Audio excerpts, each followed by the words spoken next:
ప్రభు నామానికి మహిమ కలుగును గాక. దైవ సన్నిధిలో ఆసక్తితో సమకూడి ఉన్న మీ అందరికీ యేసయ్య నామంలో శుభవందనాలు తెలియజేస్తున్నాను. దేవుడు ఆయన సన్నిధిలో ఉండటకు మనకి ఇచ్చిన కృపను బట్టి దేవునికి మహిమ కలుగును గాక. మరి కొలసి పత్రికలో మనం ధ్యానం చేసుకుంటూ ఉన్నాం. ఈ కొలసి పత్రికలో క్రీస్తు యొక్క వ్యక్తిత్వాన్ని, ప్రభు అయిన యేసుక్రీస్తు ఆయన మన కొరకు ఏం చేశారు ఆయన విషయాన్ని మనము గ్రహిస్తూ ఉన్నాం. మీకు గతంలో చెప్పిన రీతిగా ఎఫెసీ పత్రికలో ఆయన శరీరమైన మనం ఎలా ఉండాలి అనేది ఎక్కువగా మనం నేర్చుకొని ఉన్నాం.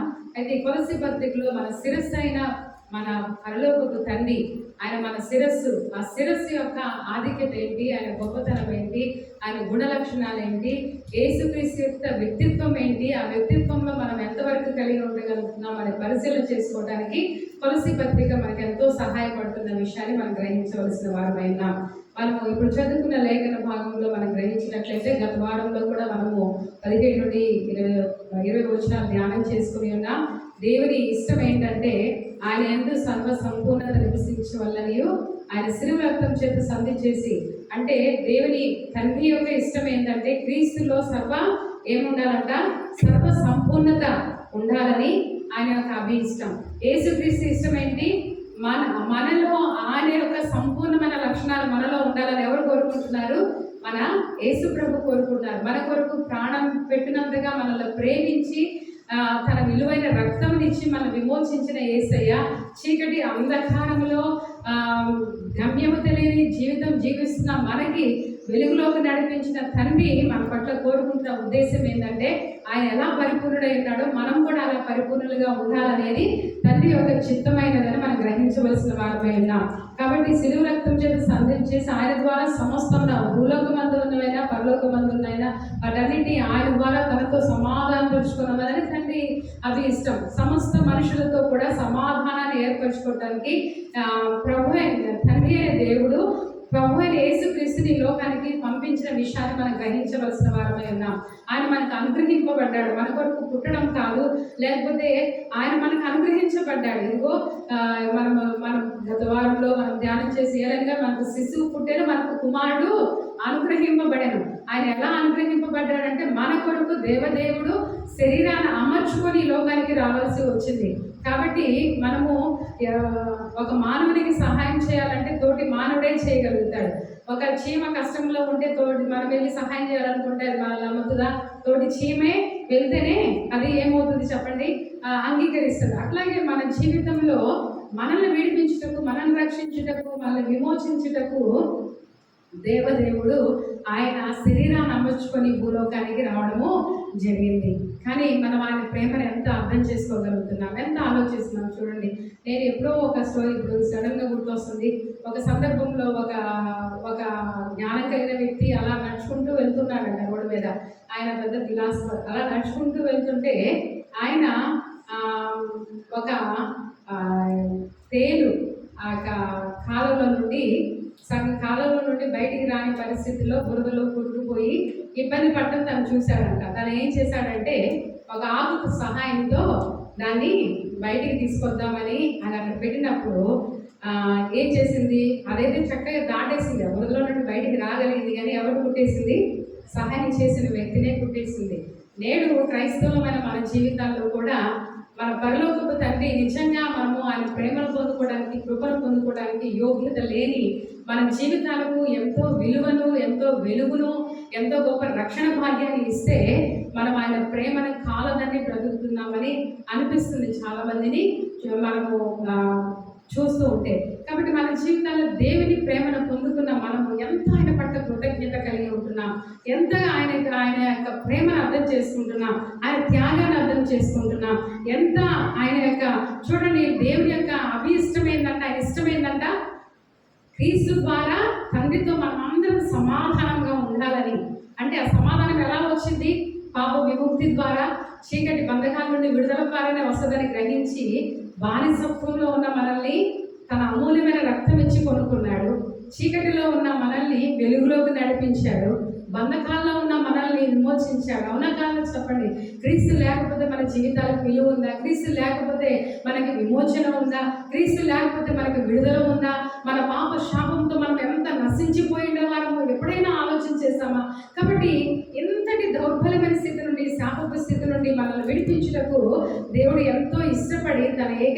కుమారుని కూడా మన కొరకు ఇవ్వడానికి వెనకాడక ఆయన అంటే వెనక ఎంత ప్రేమించారో ఆలోచించేది.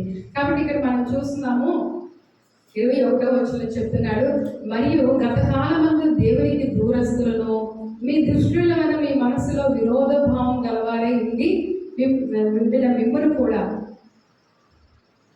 ఒకప్పుడు మనం అందరం ఎవరు చెప్పండి, దేవునికి దూరస్తులం. ఒకప్పుడు ఏం చేశాము, దుష్కార్యాలు చేశాము, దేవునికి విరోధమైన పనులు చేశాము.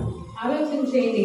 అంటే ఒకప్పుడు దేవునికి దూరంగా ఉన్నాము. దూరంగా మనల్ని అసలు ఎంత దూరంగా ఉన్నామంటే ఆయన సమీపించడానికి కూడా యోగ్యత మనకి లేని అంత దూరంలో మనము ఉన్నాము.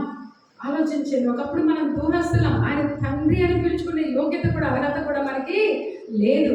కానీ మునుపు దూరస్తులుగా ఉన్న మనల్ని ఏం చేశాడు ఆయన శిలువ రక్తం ద్వారా ఆయనకి సమీపంగా చేశాడు. మనకి మీకు ఎన్నోసార్లు చెప్పాం, పాత నిబంధన గ్రంథంలో దేవుని మందిరాలు ఎలా ఉండేవంటే ఆవరణము, పరిశుద్ధ స్థలము, అతి పరిశుద్ధ స్థలము. కాబట్టి ఆ ఆవరణంలో ఆ పరిశుద్ధ స్థలంలో ప్రవేశించడానికి ప్రజలకు యోగ్యత ఉండేది కాదు. కానీ దేవాలయంలో తేడా చేయకపోయి దేవునితో అంటే యాజకుడు ఆ దినాల్లో దేవునితో మాట్లాడి వర్తమానం తెచ్చి ప్రజలకి చెప్తే తప్పితే దేవుని యొక్క వర్తమానం తెలిసేది కాదనమాట. కానీ ఈ దినాల్లో దేవుడు సరాసరిగా ఆయన కృపాసనం ఎద్దుకు వచ్చి ఆయనతో మాట్లాడే గొప్ప భాగ్యం మనకి ఇచ్చారు. అవునా? ఎంత సమీపస్తులుగా మనకు చేశారు. ఏది కావాలన్నా, ఏది ఎలాంటి స్థితిగతిలో ఉన్నా ఆయన కృపాసనం ఎద్దుకు వచ్చి, తండ్రి నా బాధిదయ్యా, నా వేదనిదయ్యా, నా పరిస్థితిదయ్యా, నేను ఈ పాపాన్ని జయించలేకపోతున్నాను, లేకపోతే నాకు ఈ అప్పుల బాధ నుండి తీరట్లేదు, లేకపోతే నా పరిస్థితి ఇలా ఉంది, ఏదైనా తండ్రితో మనము సంభాషించుకొని మన గోడును ఆయన సన్నిధిలో వెళ్ళబుచ్చుకునే గొప్ప భాగ్యం మనకి దయచేశాడు. ఒకప్పుడు దూరంగా ఉన్న మనకి ఇంత గొప్ప భాగ్యం ఇచ్చాడు. ఇంకా ఏం భాగ్యం ఇచ్చాడు? ఒకప్పుడు మనం ఏం చేసాము, దుష్క్రియలు చేసిన వారు. క్రైస్తవ జీవితంలో ఎలా ఉందంటే ఈ రోజుల్లో ఒకప్పుడు దుష్కార్యం చేసాం, ఇప్పుడు దుష్కార్యం చేసాం అన్నట్లే బ్రతుకుతున్నారు. కాబట్టి ఒకప్పుడు అనేది ఉంటే ఇప్పుడు ఉండొచ్చా చెప్పండి? ప్రభుని అంగీకరించిన తర్వాత, దేవుని వెంబడిస్తున్న తర్వాత, ఆయన సిలువలు ఎత్తుకొని ఆయన వెంబడిస్తున్నప్పుడు మనం అదే స్థితిలో ఉండడానికి వీల్లేదు. మన వ్యక్తిత్వంలో మార్పు రావాలి. ఎందుకంటే ఒకసారి క్రీస్తుని ధరించుకున్న తర్వాత మన వ్యక్తిత్వం ఎవరి వ్యక్తిత్వం అవ్వాలి చెప్పండి? దేవుని వ్యక్తిత్వం. ఎందుకంటే మనం క్రీస్తు కూడా ఏమవుతున్నాము, సిలువే పడుతున్నాం. మనలో ఎవరు జీవించకూడదు, నేను అనేది మనలో జీవించకూడదు. కానీ అది ఎప్పుడోసారి లెగుస్తూనే ఉంటుందండి మనుషుల జీవితాల్లో. కాబట్టి అది నేను అనే స్వభావము మరణించినంత వరకు మనం క్రీస్తు స్వభావాన్ని ధరించలేము. కాబట్టి పౌలు చక్కగా చెప్తాడు గలతీ పత్రిక 2:20 నేను క్రీస్తుతో కూడా సిలువ వేయబడ్డాను, ఇప్పటి నుండి జీవించేది నేను కాదంటే ఎప్పటి వరకు నన్ను ఏ పౌలని చూసారో ఆ పౌలు కాదు నేను. నాలో ఎవరు జీవిస్తున్నారు? క్రీస్తే నా ఇంట్లో జీవిస్తున్నాడు. నేను ఇప్పుడు జీవించున్న నా జీవితము నన్ను ప్రేమించి నా కొరకు తను తాను అప్పగించుకున్న దేవుని కుమారుని అందరి విశ్వాసం వల్ల మాత్రమే నేను బ్రతుకుచున్నాను అని చెప్తున్నాడు. దేవునికి స్తోత్రం చెప్తామా? హల్లెలూయా. ఆ మాట చెప్పగలగాలంటే ఎంత దమ్ము ఉండాలి, ఎంత విశ్వాసం ఉండాలి, ఎంత భక్తి ఉండాలి. మరి ఆ స్థితికి మనం ఎదగలుగుతున్నానా? నేను క్రీస్తుతో కూడా సిలువ వేయబడి జీవించేది నేను కాదు అని గుండెల మీద చెయ్యి వేసుకొని చెప్పగలిగే క్రైస్తవ జీవితం మనకుందా? అది లేకపోతే మనం మోసపుచ్చుకుంటున్నట్లే. ప్రతిదినం కూడా దాని కొరకే ప్రయాసపడుతూ ఉంటాం, దాని కొరకే నేను ఏడుస్తూ ఉంటాం. ప్రభువా నేను కాదు, నాలో ఎవరు జీవించాలి? నీవే బ్రతకాలి, నీవే నన్ను చూస్తే నీవే కనపడాలి. ప్రతి విషయంలో కృపను మనం ఎదుర్కొనే పరిస్థితులు, మనం ఎదుర్కొనే ప్రజలతో మనకు అనేకమైన పరిస్థితిగతులు రావచ్చు. అయినప్పటికీ మనం క్రీస్తు స్వారూప్యం కోల్పోకుండా దాన్ని భద్రపరచుకోవడమే నిజమైన క్రైస్తవం. కాబట్టి పౌలు గుర్తు చేస్తున్నాడు, ఒకప్పుడు మీరు దూరస్తులు, ఒకప్పుడు మీరు దుష్క్రియలు చేశారు, కానీ ఇప్పుడు ఏమంటున్నాడు చెప్పండి? మనసులో విరోధభావం కలిగి ఉండి మిమ్మల్ని కూడా తన సన్నిధిని పరిశుద్ధులుగాను నిర్దోషులుగాను నిరపరాధంగా నిలవబెట్టుటకు ఆయన మాంసయుక్తమైన శరీరమందు మరణం వల్ల ఇప్పుడు మిమ్మల్ని సమాధానపరిచెను. దేవునికి స్తోత్రం. హల్లెలూయా. దేవునికి మన పట్ల ఉన్న ప్రణాళిక ఒకటే అండి, గుర్తుపెట్టుకోండి. ఏమన్నది ఇక్కడ? మనల్ని అంతా దేవుని ఎదుట పరిశుద్ధులుగా, నిర్దోషులుగా, నిరపరాధులుగా నిలబెట్టడమే యేసు ప్రభు యొక్క ఉద్దేశం. తండ్రి అయిన దేవుని ఎదుట మనల్ని ఎలా నిలబెట్టాలంటే చెప్పండి? నిర్దోషులుగా, ఇంకా ఏమన్నది అక్కడ చెప్పండి? పరిశుద్ధులుగా, నిర్దోషులుగా, నిరపరాధులుగా. దాని కొరకు ప్రభు ఎంతో తపన పడుతున్నారు. నా బిడ్డ పరిశుద్ధంగా ఎప్పుడు ఉంటుంది, నా బిడ్డ నిర్దోషంగా ఎప్పుడు కాగలుగుతుంది, నా బిడ్డ నిరపరాధిగా ఎప్పుడు ఉండగలుగుతుంది. మనందరి పట్ల ప్రభువైన యేసుక్రీస్తు వాంఛ అదే. ఈ మూడు మనము కలిగి ఉన్నప్పుడే మన తండ్రితో సమాధానపరచగలుగుతాం. అప్పటి వరకు మనం చేసే భక్తి వ్యర్థమే. కాబట్టి ఈ స్థితి మనకు ఉండాలి. ఎలా ఉండాలంటే మనము పరిశుద్ధంగా, తర్వాత నిర్దోషులంగా, నిందారహితులంగా. దేవునికి స్తోత్రం చెప్తామా? హల్లెలూయా. మరి మనం వ్యక్తిగతంగా పరిశీలన చేసుకోవాలి. చాలా దుఃఖం కలిగేది దేవుని వాక్యం చదువుతుంటే, ప్రభా నిజంగా నీ ఎదుట నేను పరిశుద్ధంగా ఉన్నానా, నిర్దోషిగా నేను బ్రతకగలుగుతున్నా, నిరపరాధిగా ఏ అపరాధము కూడా మన మీద మనం ఏ నేరారోపణ చేయకుండా మనం బ్రతకగలుగుతున్నామా? నిజంగా పరిశుద్ధాత్మ దేవుడు మనలో ఉంటే ఎప్పుడు కూడా మన హృదయం మన మీద నేరారోపణ చేస్తూ ఉంటుంది. అయ్యో నేను ఇంటికి ఇలా ఉన్నాను. ప్రతి విషయంలో కూడా పరిశుద్ధాత్మ దేవుడు మనల్ని గద్దిస్తూ ఉంటాడనమాట. కాబట్టి మన మీద నేరారోపణ చేయని భక్తి మనం చేయాలంటే ఎంత ఎదగాలి మనం ఆలోచించేయండి. ఎంత ఎదగాలి. చాలాసార్లు మనకు ఆశ ఉంటుంది, నేను క్రమంగా ఇలా చేయాలి, నేను క్రమంగా దైవభక్తి చేయాలి, ప్రార్థన చేయాలి, ఆశ ఉంటాయి. కానీ మనం ఆ దినమంతా చేసేసరికి ఎక్కడ సమయం లేకపోయేసరికి దుఃఖం కలుగుతుంది మనసులో. అంటే అప్పుడు మన హృదయం ఏం చేస్తుంది? పరిశుద్ధాత్మ దేవుడు మనలో ఉండి ఏం చేస్తున్నాడు? నేరారోపణ చేస్తున్నాడు. అది మనకి బాధ. అయ్యో నేను ఎందుకు అనుకున్న దాన్ని చేయలేకపోతున్నాను, నేను ఎందుకు ప్రభు కొరకు జీవించలేకపోతున్నాను. కాబట్టి మన హృదయం మన మీద నేరారోపణ చేయకుండా ఉండాలంటే ప్రతి విషయంలో మనం ఎలా ఉండాలి? ఖచ్చితంగా ఉండాలి. కానీ ఆ స్థితికి ఎప్పుడు మనం ఎదగలుగుతాం? అప్పుడు ఆ స్థితికి నేను ఎప్పుడు ఎదగలుగుతాను, నువ్వు ఎప్పుడు ఎదగలుగుతావు? ఆలోచించేయండి. దేవుడు అంతా కోరుకుంటుంది మనం పరిశుద్ధులంగాను, నిర్దోషులంగాను. అదే కదా మనం చదువుతున్న కీర్తనలో, యెహోవా చేత నిర్దోషి అని ఎంచబడేవాడు, ఆత్మలో కపటం లేనివాడు ధన్యుడు. దేవునికి స్తోత్రం చెప్తామా? హల్లెలూయా. దేవుని చేత నిర్దోషి అనిపించుకునే భక్తి నీలో ఉందా? నీ ఆత్మలో కపటం లేకుండా దేవుని ఎదుట నువ్వు కనబడగలుగుతున్నావా? దేవుడు నేను చూసినప్పుడు ఆలోచించే. యెహోవా చేత నిర్దోషి అని ఎంచబడిన వాడు. ఎవరైతే దేవుడు ఏ వ్యక్తినైతే ఈమె నిర్దోషి, ఇతడు నిర్దోషి అని ఎంచుతాడో వాళ్ళ ధన్యులు. ఎవరి హృదయంలో అయితే కపటం ఉండదో వాళ్ళు ధన్యులు. దేవునికి స్తోత్రం చెప్తామా? హల్లెలూయా. కాబట్టి నిర్దోషత్వం అనేది మనకు అవసరం, పరిశుద్ధత మనకు అవసరం. ఇంకా ఏం చెప్తున్నాడు? నిరపరాధులం అంటే మీకు ఇందాక చెప్పాను. అంటే మనం ఏదైనా పొరపాటు చేసినప్పుడు పరిశుద్ధాత్మ దేవుడు ఎవరిలో ఉండరో వాళ్ళకి ఏం అనిపించదండి. ఎందుకంటే వారి వాత వేయబడిన మనస్సాక్షి. నేను మీకు ఒకసారి చెప్పాను అంతకుముందు, మన మనస్సాక్షి అనేది ఒక వెయింగ్ మిషన్ లాంటిది అని. అంటే తూకం వేసే, బరువు చూసే మిషన్ మీకు అందరూ తెలుసు కదా. మన బరువు ఎంత చూస్తూ ఉంటారు హాస్పిటల్కి వెళ్ళిన తర్వాత కదా. ఆ తూకం వేసే మిషన్ అది సరిగ్గా పనిచేసేదైతే దాని మీద ఈ చిన్న కచ్చివి పెట్టినా కూడా చూపిస్తుంది, ముళ్ళు వెంటనే తిరుగుతుంది. 1 కేజీ పెట్టినా కూడా కేజీ అని చూపిస్తుంది, 2 కేజీలు 50 అని చూపిస్తుంది. ఆ మిషనే చెడిపోయింది అనుకోండి, మీరు 200 కేజీలు పెట్టినా కూడా ఆ ముళ్ళు కదలదు. అట్లాగే కొంతమంది మనస్సాక్షి కల్మషం అయిపోయి అది బాధ వేయబడి పని చేయదన్నమాట. అంటే మనకి ఎంత పెద్ద పాపం చేసినా, అయ్యో నేను పాపిని, నేను చేసిన తప్పు అని గ్రహింపు రాదు. కానీ మనస్సాక్షి ఉన్న వాళ్ళకైతే చిన్న తప్పు చేసినా కూడా వారి మీద ఏం మోపబడుతుంది చెప్పండి? అపరాధ భావం. ఈ అపరాధ భావం లేని మనిషి మార్పు చెందడు ఎన్నడికి. ఎందుకంటే మనందరికీ ప్రతిరోజు ఏదో ఒక అపరాధ భావం నాకు కలిగిందండి. అయ్యో నేను ఇది చేయాలనుకున్నా కదా, ఎందుకు చేయలేకపోతున్నా, ప్రభు కొరకు ఇలా చేయాలనుకుంటా. ఆశ ఉంటే ఎప్పటికైనా మనం ఏం చేయగలుగుతాం? సాధకం చేయగలుగుతాం. కాబట్టి బైబిల్ చెప్తున్న సత్యం ఏంటంటే, మన అపరాధ భావము లేక కొంతమంది ఉంటే, అపరాధ భావం కలిగి మార్చుకోలేని స్థితిలో కొంతమంది ఉంటే, బైబిల్ చెప్తున్న సత్యం ఏంటంటే, మన పరిపూర్ణం ఎప్పుడు అవుతామంటే నిరపరాధులంగా, మన మీద ఏ అపరాధం మోపబడని మంచి జీవితం మనం జీవించేటట్లుగా ఉండాలనేది తండ్రి ఆశ. నా మాట అర్థమవుతున్న వారిని స్తోత్రం చెప్తామా? హల్లెలూయా. మనం ఎప్పుడు ఆ స్థితికి ఎదుగుతాం ఆలోచించేయండి.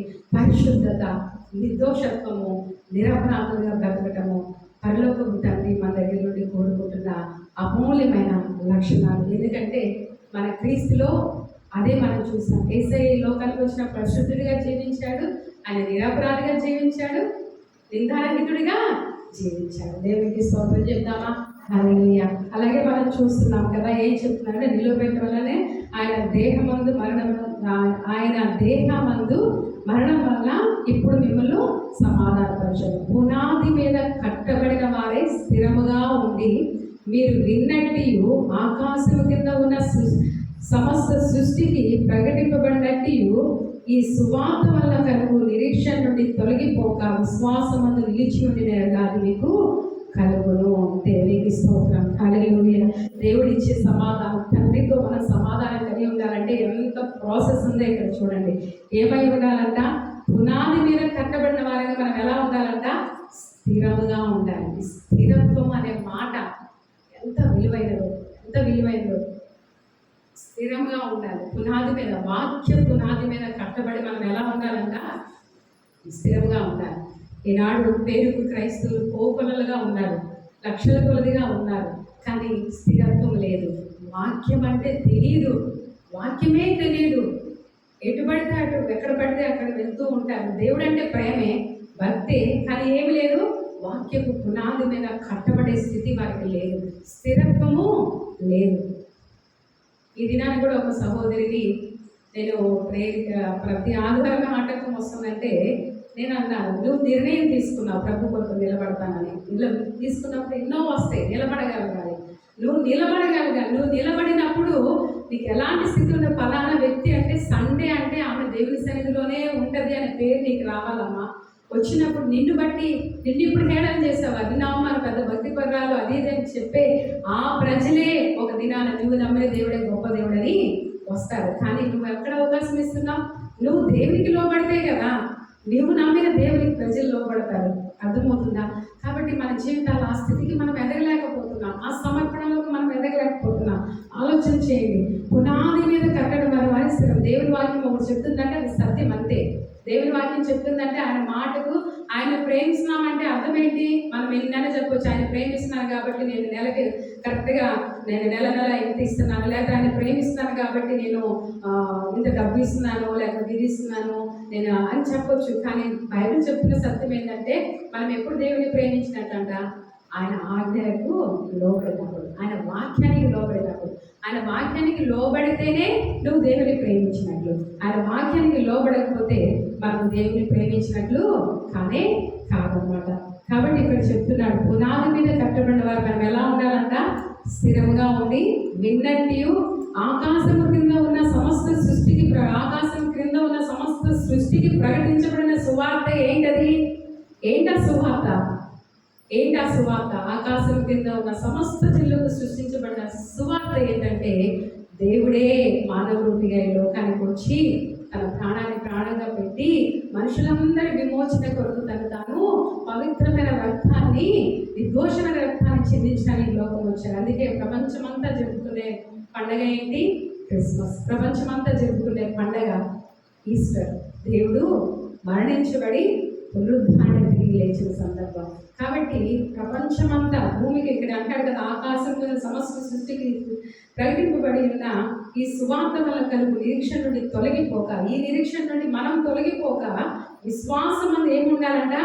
నిలిచి ఉండాలంట. మనం విన్న వాక్యం మీద స్థిరంగా ఉండాలి, వాక్య పునాది మీద. తర్వాత విశ్వాసంలో ఎలా ఉండాలంట?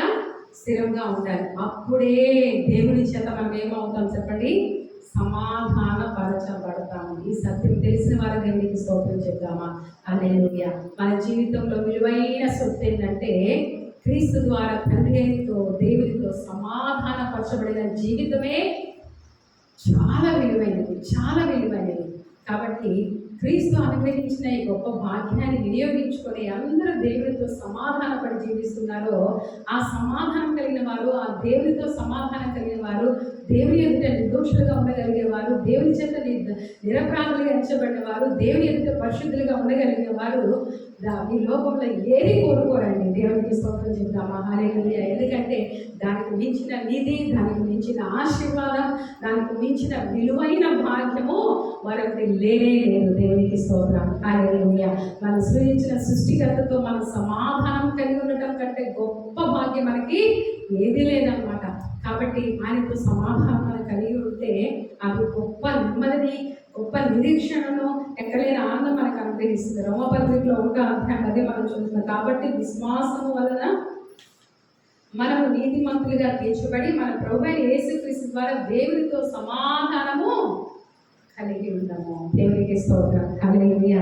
విశ్వాసం బట్టి మన నీతిమంతులుగా తీర్చబడి మన ప్రభువైన యేసుక్రీస్తు ద్వారా, అంటే యేసుక్రీస్తు ఈ లోకానికి వచ్చి మనకి కొరకు ప్రాణం పెట్టిన యేసయ్యని విశ్వాసం ఉంచి ఆయన కొరకు బ్రతకడం ద్వారా మనం ఏమవుతున్నామంట?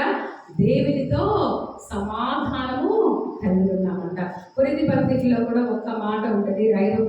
2 కొరింథీ పత్రిక 5వ అధ్యాయము, 2 కొరింథీ పత్రిక 5వ అధ్యాయం లాస్ట్ 2 వచనాలు మనం చదువుకున్నా. కావున దేవుడు మా